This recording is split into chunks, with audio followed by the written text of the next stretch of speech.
Well, good morning to you, or good afternoon, whatever the case may be, from, I believe we're in Allentown, Pennsylvania. And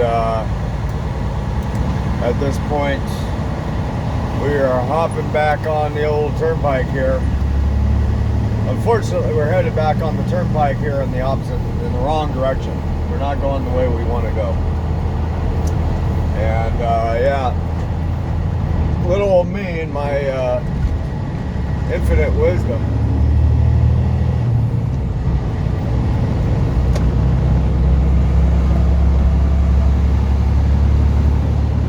decided to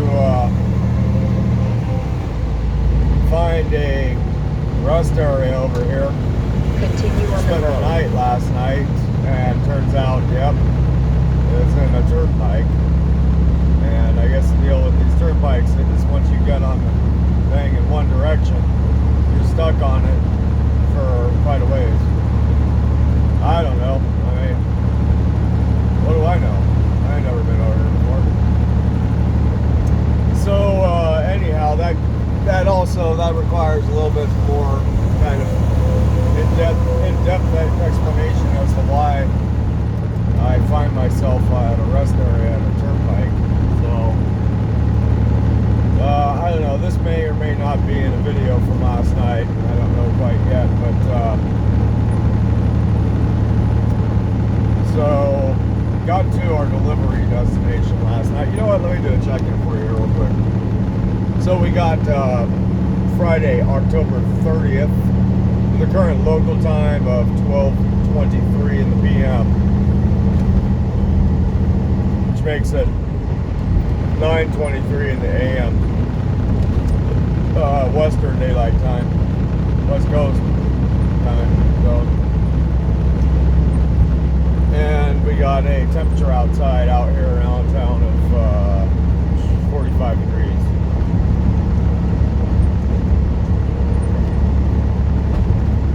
So yeah, so finally made it our way to the delivery site last night. And the way things worked out was that we had gotten a pushed back delivery appointment for 8 p.m. last night. And well, with the rain, with the truck, you know, the tire blowout, and with the issue with the coolant level sensor, I mean, shoot, that's actually probably what killed us in the most part, was that coolant level sensor that I just ended up in 2 minutes pulling a wire off and getting back underway. Because I mean, that could have saved potentially about 4 hours. And that's about, you know, how far out I was from our scheduled delivery time. You know, I think I arrived there at like 12:30 last night. And so anyways, I showed up, and the guard, I told him the deal, and he goes, oh yeah, there's no way they're going to get you in. I was like, okay, well, you know, anything you could do, you know, let them know what's going on. Anyhow, he's like, nah, you got to reschedule. All right.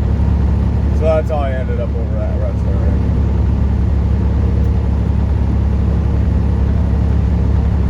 It was basically the closest rest area I could find, yeah?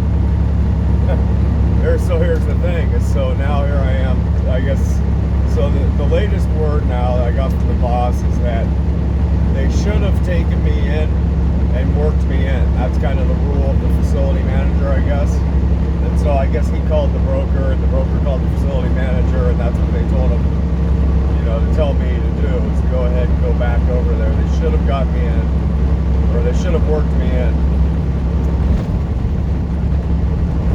So basically I'm going to head back over there. We kind of have two options. They said the next available appointment wouldn't be until Monday, right? So we could either sit around and twiddle our thumbs until Monday, do nothing, wait for this delivery, or I could go back over there now and hang out there just basically until they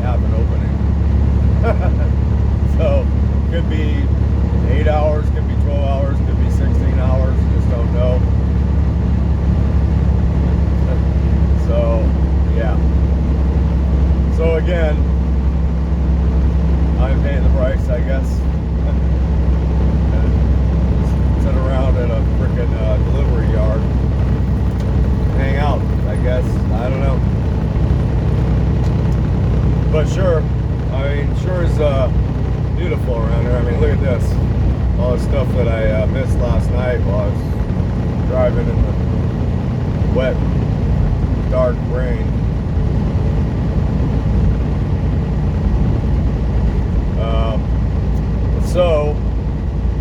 So again, to go back to this rest area situation. So I go ahead and like I said,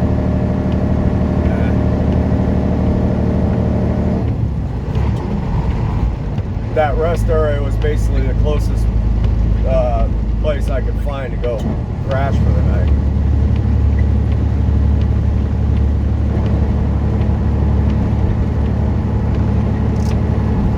Well, little did I know that once I got in there, I'd be locked in one direction. So now I have to drive, instead of 11 miles back to the delivery site, I have to drive 35 miles back to the delivery site.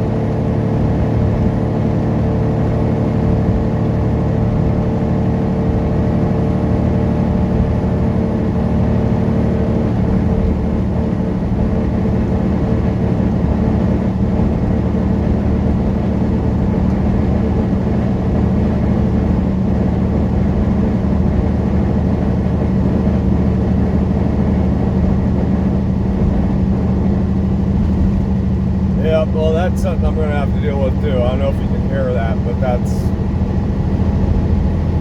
basically a piece of fairing or a part of the bumper or something that's just vibrating up against the some other part of the truck like crazy once I get to a certain RPM there, and I'm going to have to deal with that. Definitely, because I can't live with a truck like that. I can't handle it. I try. That's one of the things I try to take care of first, more than anything, is these stupid freaking rattles and vibrations, and just will drive you mad if you have to live with them for 8, 10, 13, 14 hours a day or more. Yeah, that shit will drive you batty. So I try to I'll be taking care of that once I get over there to this yard. As long as I can figure out what the hell it is. I thought last night that it was that stupid little shroud for the air intake, and it wasn't. I ended up pulling it off, and that kept on happening, so it's not that.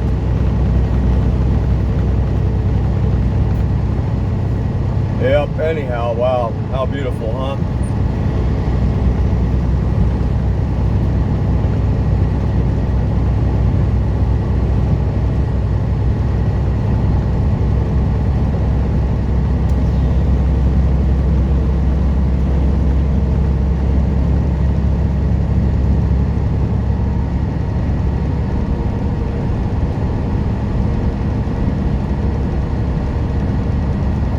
Yep, so the old turnpike I'm running down right now is I-476.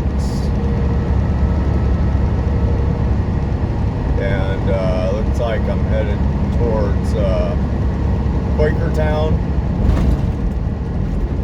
Pottstown. Man, I mean, this is old school living out here, boy. Seriously. Old school living. I love it. Absolutely beautiful.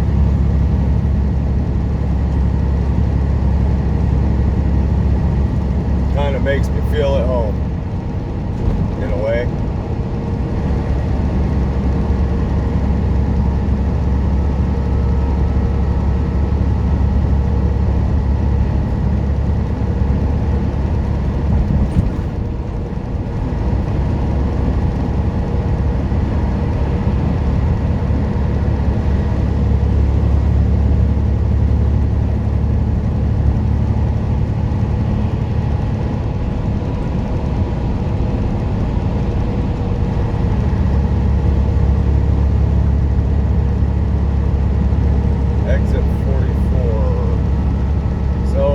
I can't turn around up here at exit 44, I wonder. Yeah, it's too tight for trucks or something.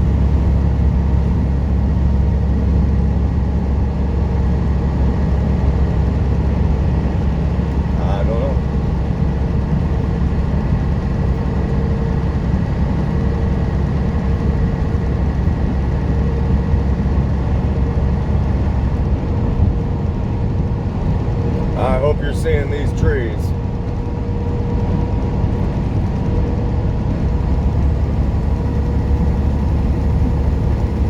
County.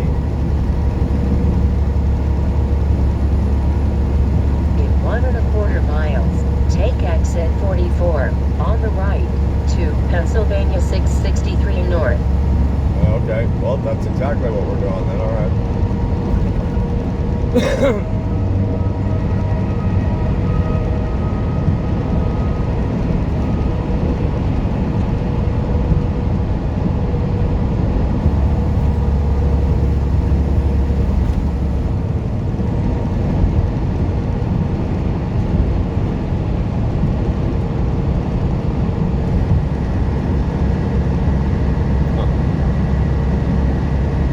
It's going to be called the John Freeze Highway, I think.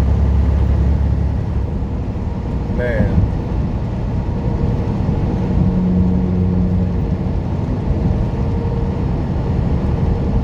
Take exit 44 on the right to Pennsylvania 663 North. Alrighty, Sheila D. I put my faith in you.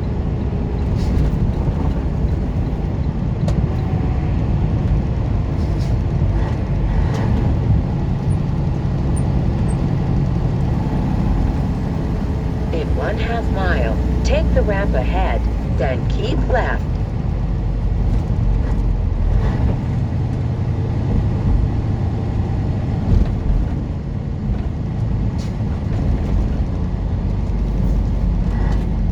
Take the ramp ahead, then keep left.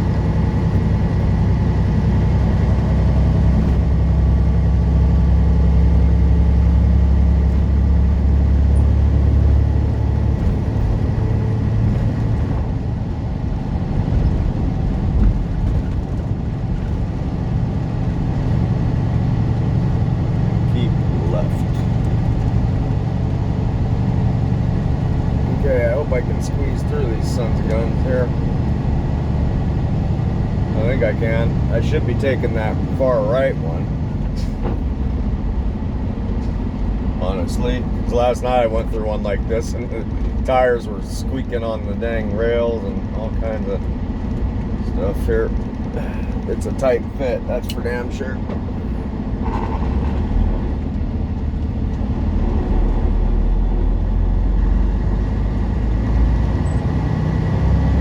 I got about 4 inches of spare on either side there.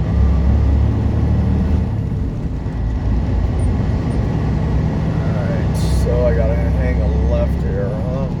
Looks like. How many lanes do I got to Keep it? left to Pennsylvania 663 North, then take the first left. Okay. Turn left at the traffic light. I will do it.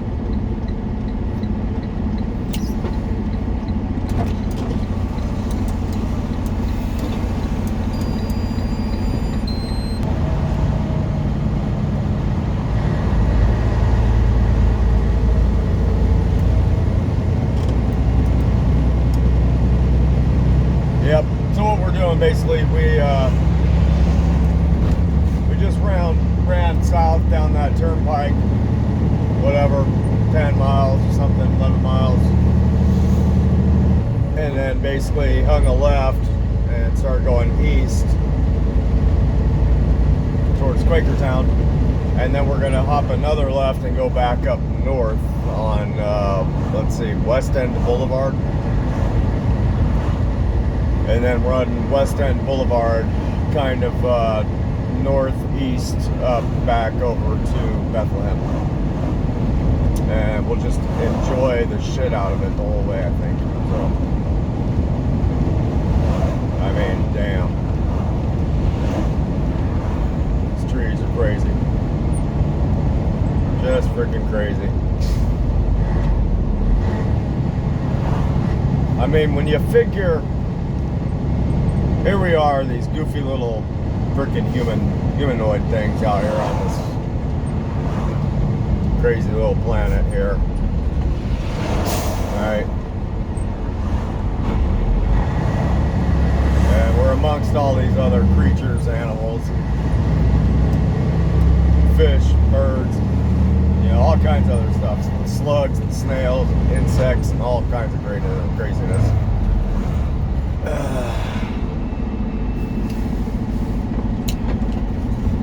And we're just like kind of lost as a people, right? Or as a species, I guess, on this planet. We just don't know what the hell we're doing, right? It would seem that way. Many of us don't, I figure, right? Just don't know what the hell we're even doing here, right? And yeah, all this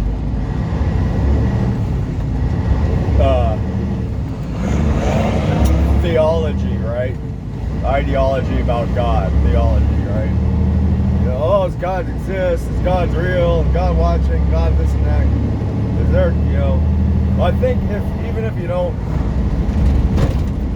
accept the idea that there's a God in the religious sense, I can't imagine anybody who doesn't accept the fact that there's like a creator involved here, right? Because and here's my point, is when you figure in the fact that I think pretty much anybody, I don't care who you are, where you're from, anybody on the face of the planet appreciates beauty when they see it, right? You see an area, you know, full of these colorful trees and stuff like that, or you see an amazing fish, I don't care who you are, you're gonna somewhere at some point, you go, that is freaking beautiful, right? It's gonna overwhelm you with emotion, right? At some point.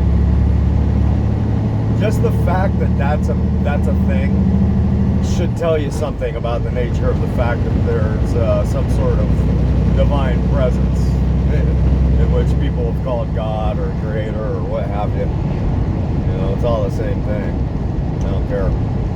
You know, what the name of the religion is doesn't matter. They're basically all talking about the same thing, right? And granted, I mean, and I'm not interested in religion at all. I think it's been weaponized, so I'm kind of anti-religion. I just don't believe in it. I know it's been weaponized. Absolutely, it's been weaponized. Right? But when you realize, like, here we are, and we appreciate these things, like, we see a creature of any kind, fish or a bird or any sort of animal or insect or what have you.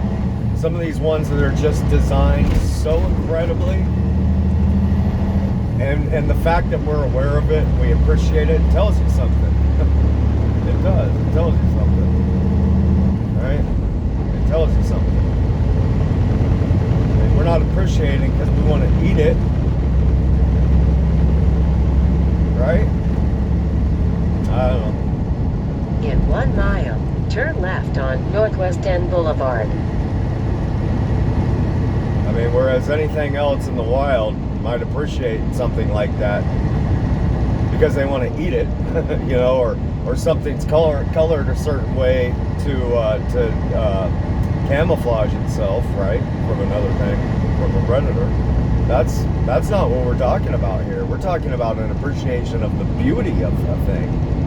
I mean, it's completely different. I mean, it should tell you something. Pretty crazy.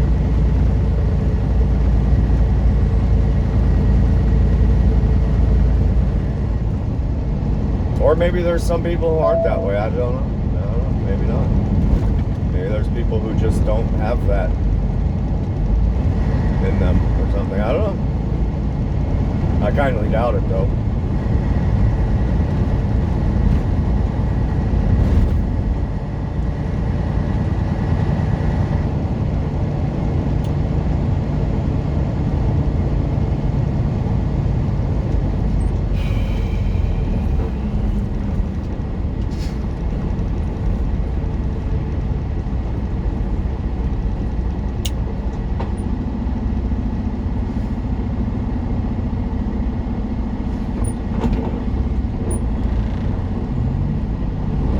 I'll tell you something, whereas before, when I would find myself driving through something like this, I would be cringing in my seat, like, man, what the hell am I doing? Where am I going? I'll tell you something, it's a completely different experience now that I have this here Sheila D in-house. Like, I just, you know, because I do know that she's... Turn left at the traffic light. She's designed to, I don't know. I mean, obviously it's a truck GPS, so it just makes me feel a little bit better. I'm not cringing so much as I go through this. I'm like, okay, we're good. The other one, she would have led me, Sheila too would have led me into a residential neighborhood street by now, guaranteed. Definitely would have.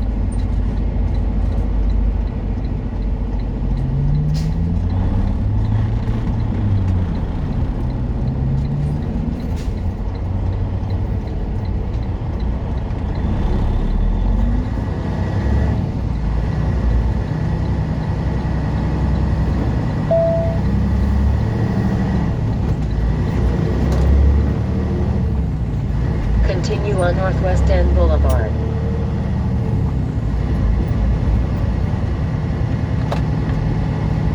Oh, let's see. West End Boulevard, 6.3 miles. Jeez, man. Yeah, we are really going a long way around here. It is what it is. Nothing I can do about it.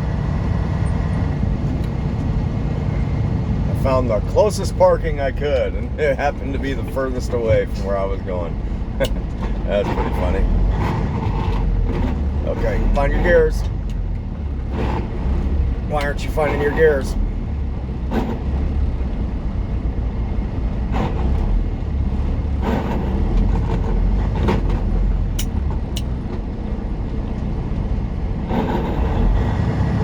There we go. Go ahead. Go ahead.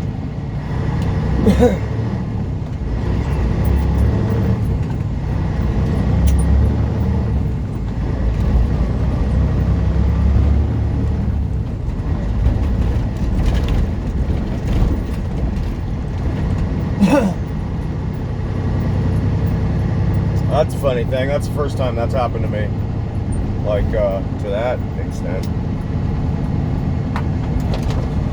Like, I could not find my gear. I mean, there was just no gear to be had there for some reason. That must have just been that particular little gray area right there where it said, nope, no gears here for you. Particular little speed. You have to basically be going a certain speed for a certain gear. And anywhere, yeah, it's just kind of, and then you have to kind of match the engine speed to the speed of the road, to the miles per hour, and so it can be a tricky thing sometimes. Certainly was that time.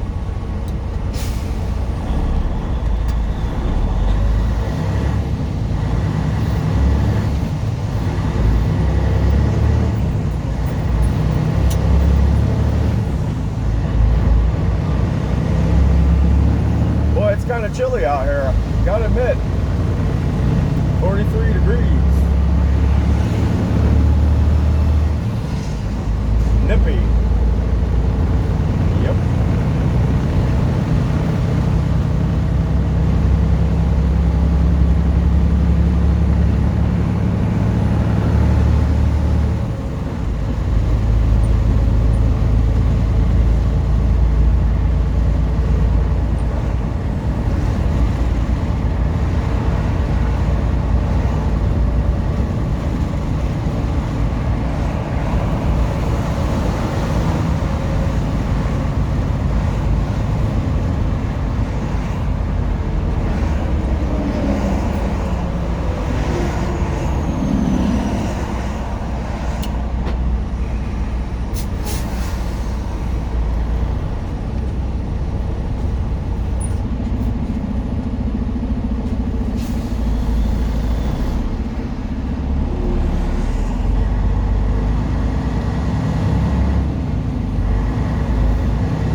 Wow, lots of new cars and trucks over here. Looks like a few used ones too. Oh, we got a nice Rubicon, nice little Ram over there, a bunch of Jeeps.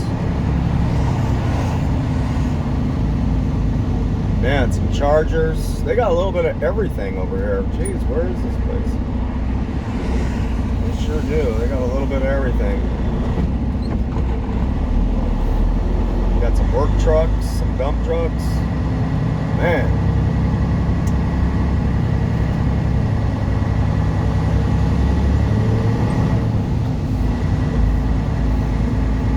Okay, so we're gonna wrap this one up. I'm gonna pick it right back up, do it and do a part 2. So be right back.